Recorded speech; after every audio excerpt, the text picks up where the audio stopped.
অধিকৃত জেরুজালেমের আল আকসা মসজিদে জোরপূর্বক ঢুকে পড়েছে ৫ শতাধিক অবৈধ বসতি স্থাপনকারী ইহুদি।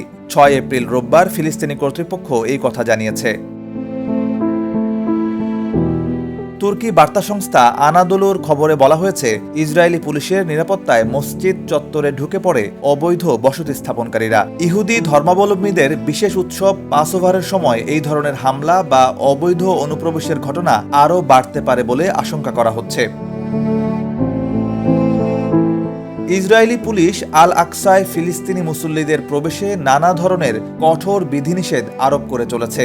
এতে ইসলাম ধর্মের তৃতীয় পবিত্রতম এই স্থানটিতে মুসল্লিদের স্বাভাবিক ইবাদতের পরিবেশ ব্যাহত হচ্ছে। আল আকসা মসজিদ বহুদিন ধরেই ইসরায়েলি ও ফিলিস্তিনিদের মধ্যে সংঘাতের কেন্দ্রবিন্দু হয়ে রয়েছে। ইসরায়েলের অবৈধ বসতি স্থাপনকারীদের এই ধরনের আগ্রাসী আচরণ আন্তর্জাতিক মহলেও উদ্বেগের কারণ হয়ে দাঁড়িয়েছে। ফিলিস্তিনি ধর্ম ও আওকাফ বিষয়ক মন্ত্রণালয় জানিয়েছে, পবিত্র রমজান মাসে মসজিদটিতে ২১ বারেরও বেশি হানা দিয়েছে অবৈধ বসতি স্থাপনকারীরা। চলতি বছরের প্রথম প্রান্তিকে ১৩,০৬৪ অবৈধ বসতি স্থাপনকারী মসজিদটিতে জোর করে ঢুকে পড়ে।